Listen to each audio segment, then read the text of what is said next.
नमस्कार दोस्तों, मैं विकास भारद्वाज एक बार फिर आप सभी का मेरे इस वीडियो में स्वागत करता हूं। आज के इस वीडियो में हम लोग रेल सुरक्षा बल नियम जो है 1987 के महत्वपूर्ण जो भी सवाल बनते हैं उसके बारे में डिस्कशन करेंगे।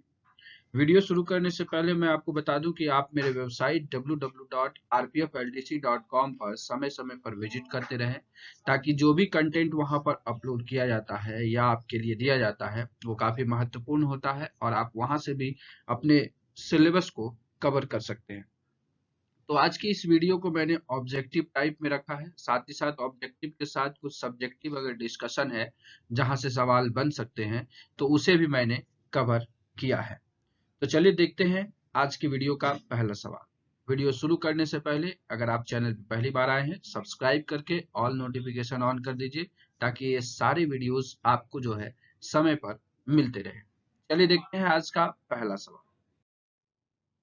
आज का जो पहला सवाल है, for the localized crime register how many summaries are prepared. जो लोकलाइज्ड रजिस्टर होता है उसमें जो समरी बनाया जाता है उसमें कितने जो है क्या होते हैं, समरी का टाइप होता है, कितने सारांश तैयार किए जाते हैं, क्या एक है, दो है, तीन है या चार है।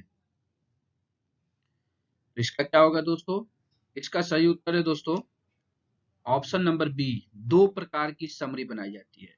दो प्रकार की समरी बनाई जाती है। तो किस तरह की दो प्रकार की समरी होगी, तो दो प्रकार की समरी होती है, एक होती है कॉज वाइज और एक होती है other commodity wise. Cause wise और अदर कॉमोडिटी वाइज।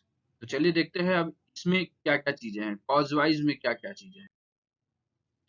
तो अगर देखें तो cause wise summary shall have it's सब हेडिंग, इसके अंदर जो है सब हेडिंग होगा। क्या क्या सब हेडिंग होगा, तो होगा रनिंग ट्रेन थेफ्ट्स, आरटीटी के बारे में, चलती ट्रेनों से जो चोरी होती है, यार्ड थेफ्ट, यार्ड में चोरी, good shed parcel godowns and platform theft, इसके बारे में बताया गया है, पिल्फरिंग्स के बारे में बताया गया है, theft of fittings from rolling stock के बारे में बताया गया है, and theft of railway material including coal except theft of fitting from rolling stock, जो भी चल स्टॉक है उसके अलावा जो है रेलवे मटेरियल की चोरी होती है चाहे उसमें कोयला भी क्यों ना हो, और मिसलेनियस। तो इतने प्रकार के हेड जो है किसमें किए जाते हैं, ये सारे हैं आपको कॉज वाइज समरी में।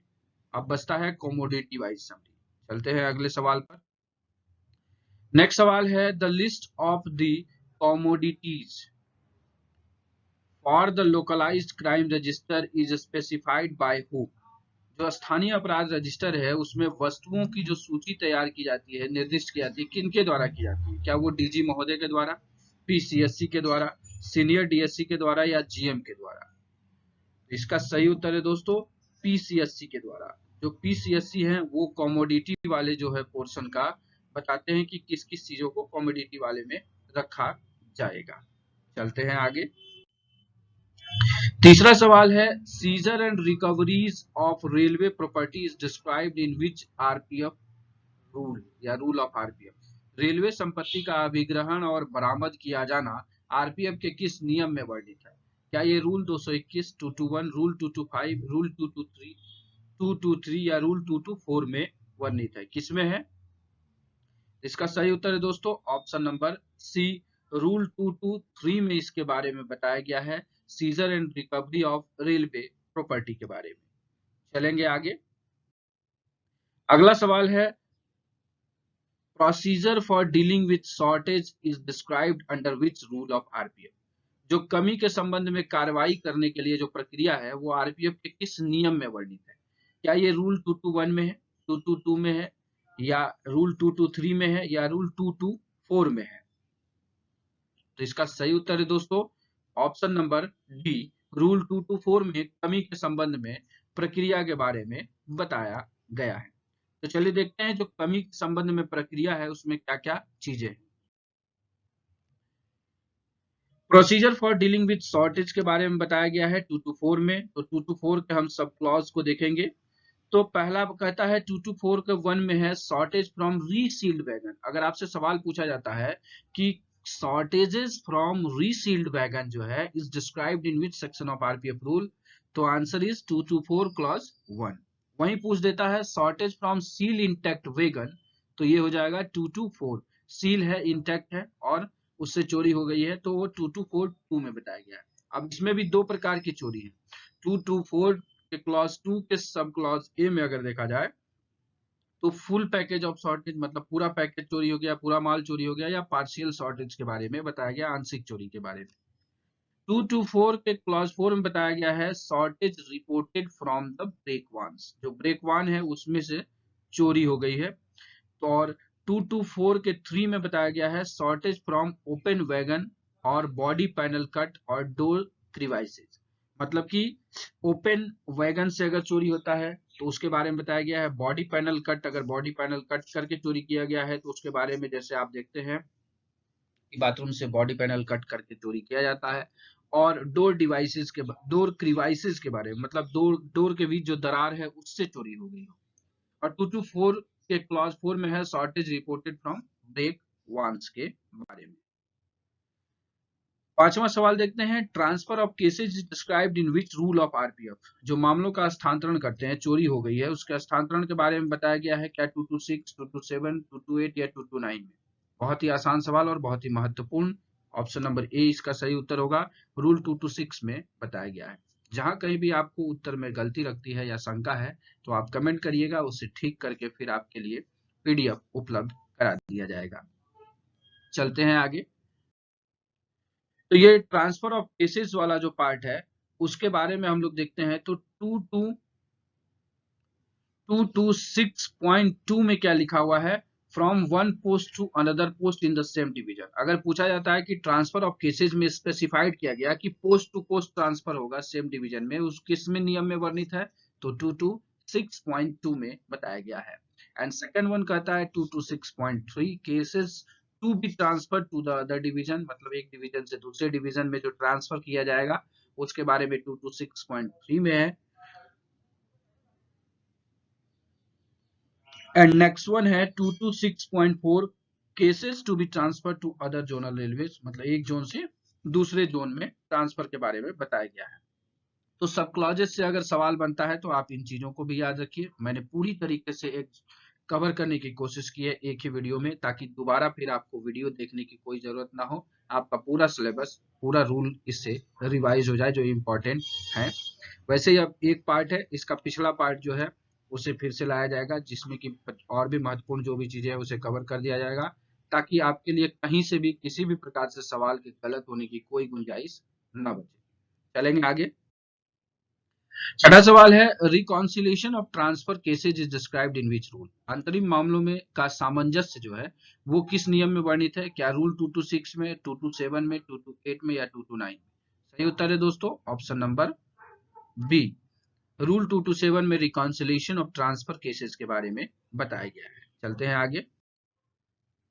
सातवां सवाल है, special reports is described in which rule of RPF. Special report किस में दिया गया है? क्या रूल 226 में है, रूल 227 में है, रूल 228 में है, रूल 229 में है? वेरी गुड, बहुत ही आसान और महत्वपूर्ण सवाल। रूल 229 में स्पेशल रिपोर्ट के बारे में बताया गया है। चलेंगे आगे। आठवां सवाल, special occurrence report is described in which rule of RPF. तो क्या ये रूल 229 में है, रूल 230 में है, रूल 231 में है या रूल 232 में है? बहुत ही महत्वपूर्ण सवाल ये भी है। तो ऑप्शन नंबर बी इसका सही उत्तर हो जाएगा दोस्तों। रूल 230 में बताया गया है स्पेशल अकरेंस रिपोर्ट, इसे एसओआर भी कहते हैं। चलिए आगे चलते हैं। नौवां सवाल है, prosecution of cases and disposal of seized और recovered properties described in which rule of RPF. मामलों का अभियोजन और अभिग्रहित या बरामद की गई संपत्ति का व्यय आरपीएफ के किस नियम में वर्णित है? क्या ये रूल 229 में है, रूल 230 में है, रूल 231 में है या रूल 232 में है? सही उत्तर है दोस्तों ऑप्शन नंबर सी। रूल 231 में इसके बारे में बताया गया है, procedure of cases and disposal of seized और रिकवर्ड प्रॉपर्टी इज डिस्क्राइब्ड। चलेंगे आगे।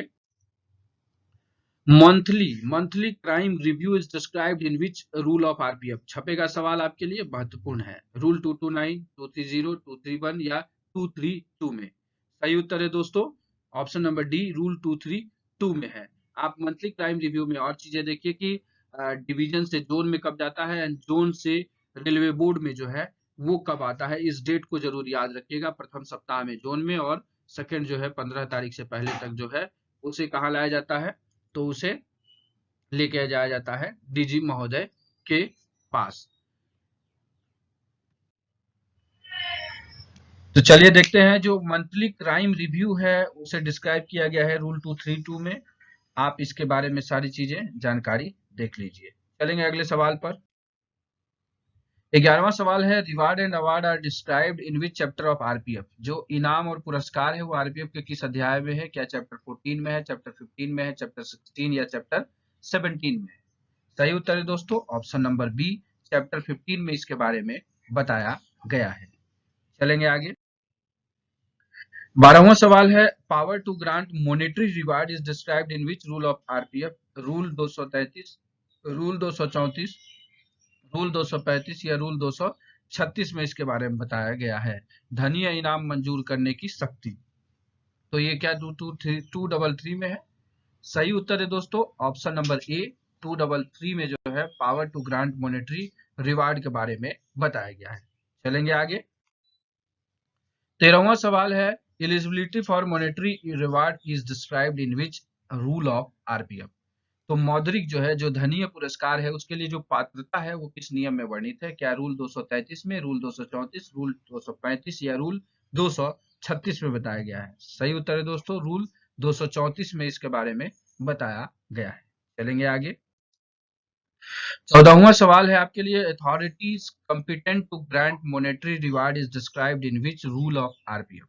तो क्या रूल 233, रूल 234 या रूल 235 या रूल 236 में बताया गया है? जो धनीय पुरस्कार देने के लिए सक्षम प्राधिकारी हैं या अधिकारी हैं वो आरपीएफ के किस नियम में वर्णित है? तो सही उत्तर है दोस्तों ऑप्शन नंबर सी, रूल 235 में इसके बारे में बताया गया है। चलेंगे आगे। 15वां सवाल है, monetary reward offered by the general manager is described in which rule of RPF? क्या ये रूल 233, 234, 235 या 236 किस में वर्णित है? तो ये जो है monetary reward offered by general manager जो है ऑप्शन नंबर डी इसका सही उत्तर होगा, 236 में इसके बारे में बताया गया है। चलेंगे आगे। 16वां सवाल है, award of decoration and medal are described in which rule of RPF?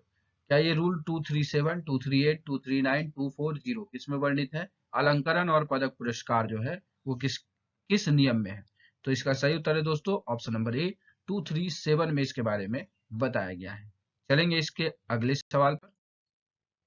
17 number सवाल है, award of director general commendation letter and insignia is described in which rule of RPF? बहुत ही महत्वपूर्ण सवाल है, ये आपके एग्जाम में देखा जा सकता है। डीजी इंसानिया किस नियम में वर्णित है? रूल 237, 238, 239, 240। सही उत्तर है दोस्तों ऑप्शन नंबर बी, 238 में इसके बारे में बताया गया है। चलेंगे आगे। 18वां सवाल है, the entry of reward and award in service record is described in which rule of RPF? Rule 237, 238, 239 या 240? मतलब जो आपको अवार्ड और रिवार्ड मिलता है वो किस नियम के तहत आपके सर्विस रिकॉर्ड में, सेवा दस्तावेज में एंट्री किया जाता है? सही उत्तर है दोस्तों ऑप्शन नंबर सी, रूल 239 में इसे बताया गया है। तो अब आप कमेंट करके मुझे बताएंगे कि what is the difference between reward and award? Reward और अवार्ड में क्या अंतर है? चलेंगे आगे। 19वां सवाल है, aid to civil power is described in which chapter of RPF? ये चैप्टर पूछा गया किस अध्याय में है? चैप्टर 15, 16, 17 या 18? सही उत्तर है दोस्तों ऑप्शन नंबर बी, चैप्टर 16 में इसके बारे में बताया गया है। चलेंगे आगे। 20वां सवाल, formation of mobilisation detachment is described in which rule of RPF? लामबंदी टुकड़ी का बनाया जाना आरपीएफ के किस नियम में वर्णित है? मतलब किसी मॉब को क्या करना है? डिटैच करना है, हटाने के लिए। ठीक है, तो क्या ये नियम 240, नियम 241, नियम 242 या 243? सही उत्तर है दोस्तों ऑप्शन नंबर बी, 241 में इसके बारे में बताया गया है। चलेंगे आगे।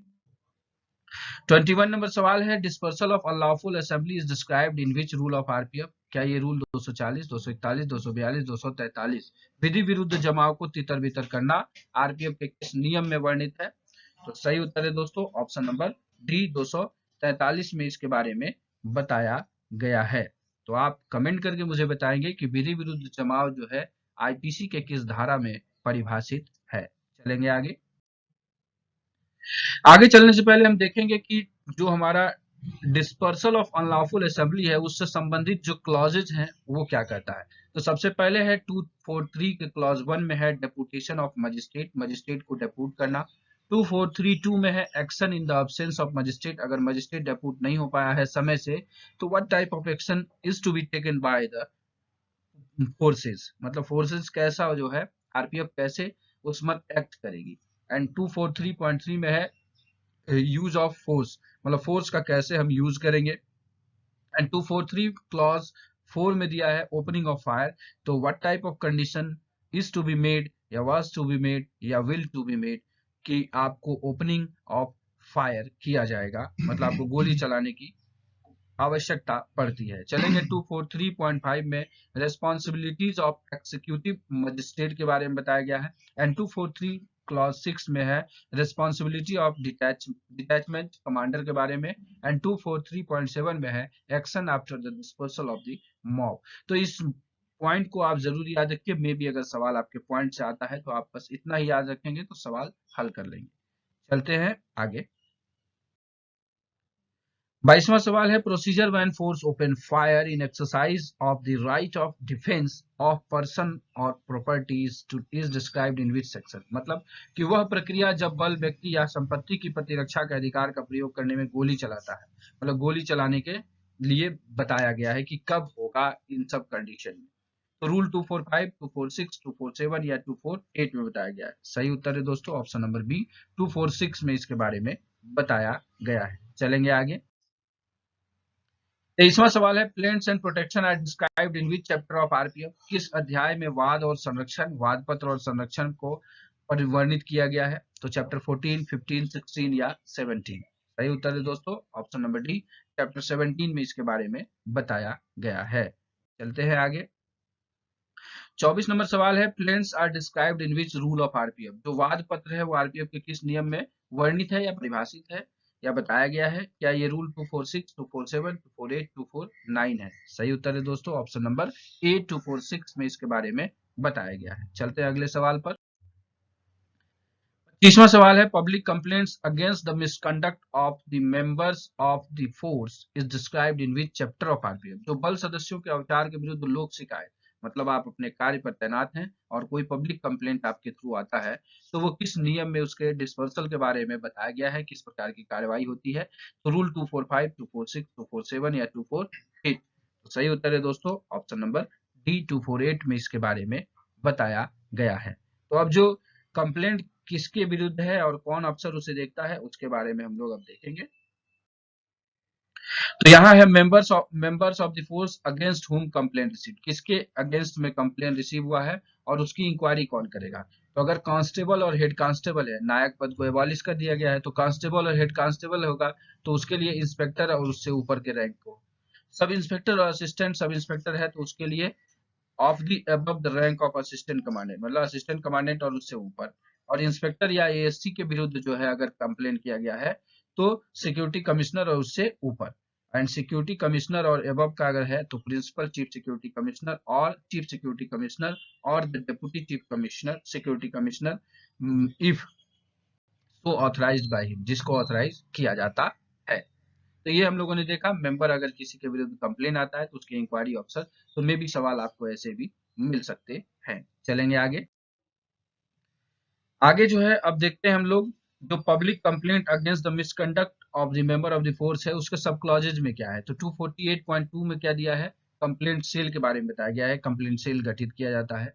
एंड 248.3 में है मैनर ऑफ कंडक्टिंग इंक्वायरीज, तो इस प्रकार के कंप्लेंट की इंक्वायरी कैसे करेंगे उसके मैनर्स के बारे में बताया गया है। एंड 248.4 में the report of inquiry officer may be treated as classified where the controlling officer for reason to be recorded in writing so direct, तो इसके बारे में बताया गया है report of the inquiry officer के बारे में। चलेंगे आगे।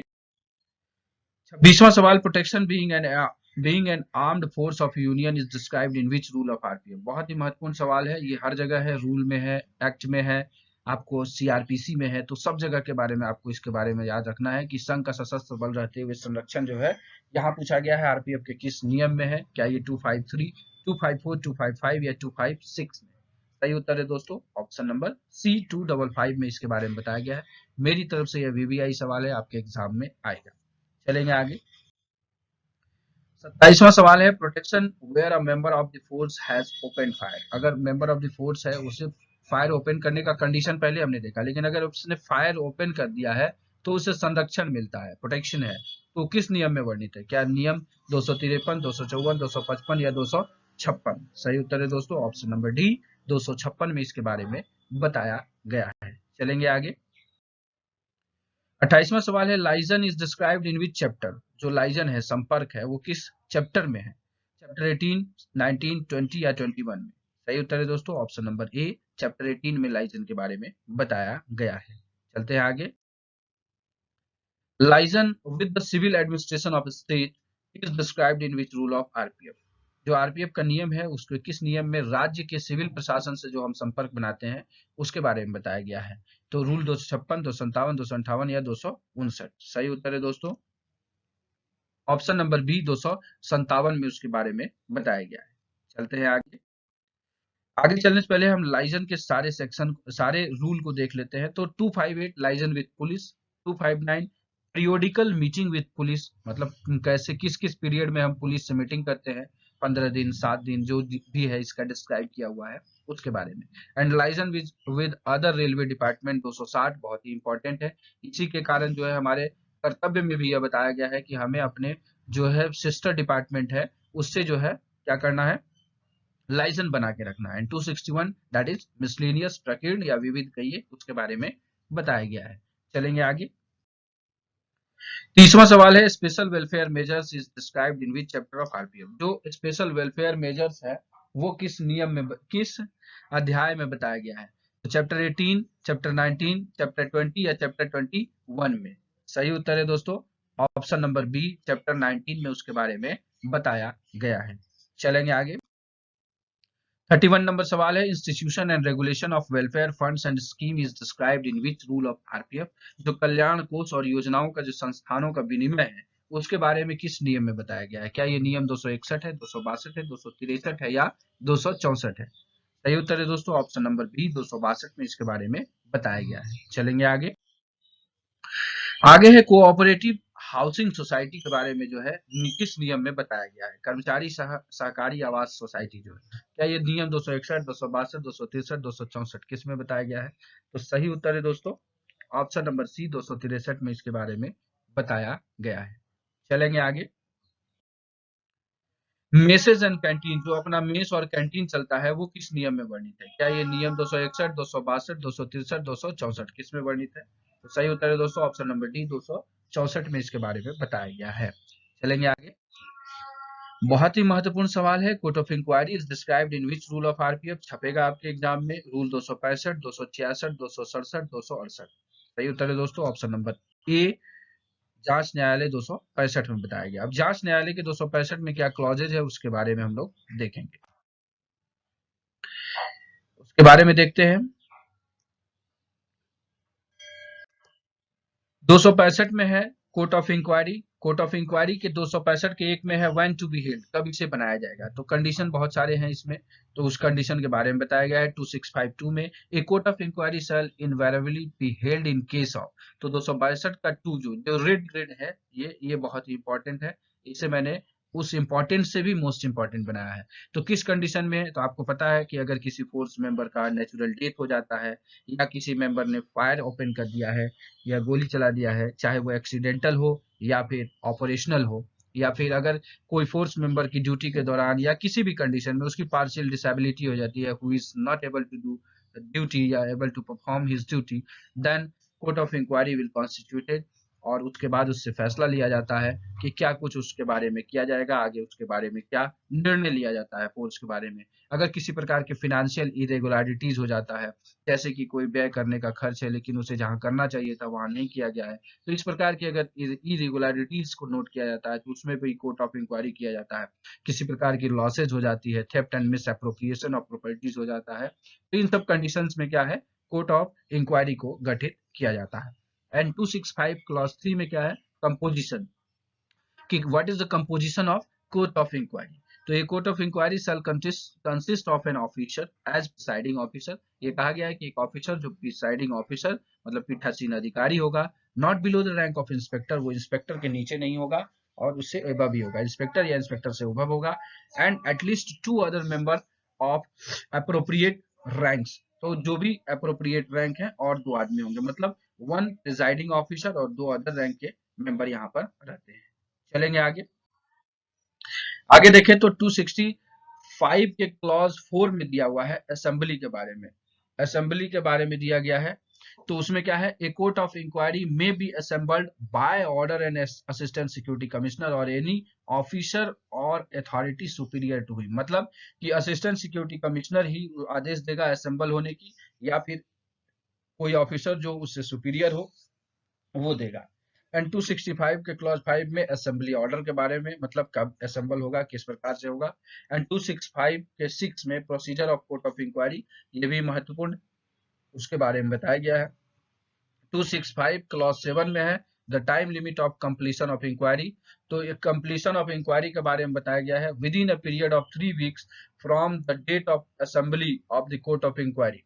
कोर्ट ऑफ इंक्वायरी के बारे में बताया गया है कि 3 वीक के अंदर में जो है ये समाप्त कर देना है आपको। एंड 2658 में action on the proceeding of a court of inquiry, court of inquiry पर क्या एक्शन लिया गया उसके बारे में बताया जाएगा, कैसे एक्शन लिया जाएगा।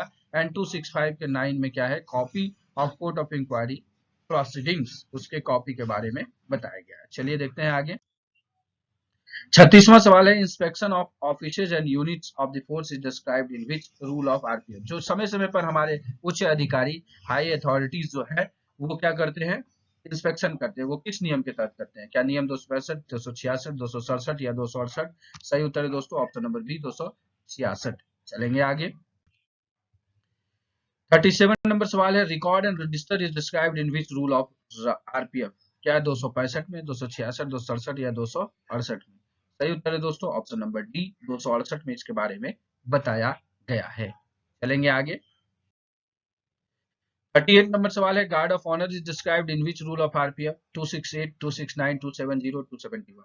सही उत्तर है दोस्तों ऑप्शन नंबर बी 269 में गार्ड ऑफ ऑनर के बारे में बताया गया है, उसमें कितने मेंबर होंगे इसके बारे में भी बताया गया है। चलेंगे आगे।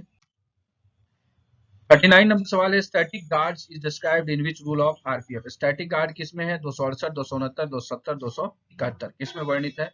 तो सही उत्तर है दोस्तों ऑप्शन नंबर सी 270 में इसके बारे में बताया गया है। चलेंगे अगले सवाल पर। 40 नंबर सवाल आपके लिए है, security aid is described in which rule of RPF, क्या 268, 269, 270 या 271 किसमें बताया गया है? सही उत्तर है दोस्तों ऑप्शन नंबर डी 271 में सिक्योरिटी एड के बारे में बताया गया है। देखते हैं नेक्स्ट सवाल। 41 नंबर सवाल है, members of the force on sick list is described in which rule of RPF, जो सिक लिस्ट में है वो कौन किस नियम में वर्णित है, 271, 272, 273 या 274? सही उत्तर है दोस्तों ऑप्शन नंबर बी 272 में इसके बारे में बताया गया है। चलेंगे नेक्स्ट सवाल पर। Power of central government to absorb in the force any officer on deputation is described in which rule of RPF, जो प्रतिनियुक्ति पर के किसी अधिकारी है या बल में है उनको कैसे लोग अपने में सम्मिलित कर लेते हैं, जैसे मतलब कोई डिपुटेशन में आया है उसे मर्ज कर लेना, उसके बारे में बताया गया है एब्सॉर्ब। तो 271, 274, 276 या 277? सही उत्तर है दोस्तों ऑप्शन नंबर डी 277 में इसके बारे में बताया गया है। चलेंगे आगे। 43 नंबर सवाल है, railway protection force band is described in which rule of RPF, तो इसके लिए स्पेशल वीडियो भी मैंने बना रखा था, तो रूल 277, 278, 279 या 270, 280?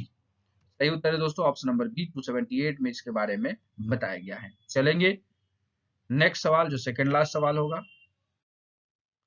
44 नंबर सवाल है, relation with press is described in which rule of RPF, क्या ये रूल 277, 278, 279 या 280 में है, प्रेस के साथ संबंध? सही उत्तर है दोस्तों ऑप्शन नंबर सी 279 में इसके बारे में बताया गया है। अब आज के इस वीडियो का अंतिम सवाल 45 number, repeal and saving is described in which rule of RPF, तो क्या 277, 278, 279 या 280? सही उत्तर है दोस्तों ऑप्शन नंबर डी 280 में इसके बारे में बताया गया है। तो इस प्रकार से आरपीएफ रूल के जो भी महत्वपूर्ण सवाल बनते हैं उसे यहाँ कवर कर लिया गया है। आशा करता हूं कि आपके लिए यह वीडियो काफी उपयोगी साबित होगा। अगर वीडियो अच्छा लगा हो तो लाइक करिए, अपने दोस्तों के बीच शेयर करिए ताकि वो भी इस वीडियो से लाभ उठा पाए और अपने एग्जाम को पास करने में सक्षम बने। चलिए तो इस वीडियो को अब यहीं समाप्त करते हैं। उससे पहले आप अभी तक मेरे वेबसाइट पर नहीं विजिट किए हैं तो आप www.rpfldc.com पर समय-समय पर यह रोज एक बार जरूर विजिट करिए। वहाँ जो भी कंटेंट है उसे आप वहाँ पढ़िए, वो भी आपके परीक्षा के मद्देनजर काफी महत्वपूर्ण होने वाला है। चलिए तो वीडियो समाप्त करते हैं। अंत में thanks for watching this video.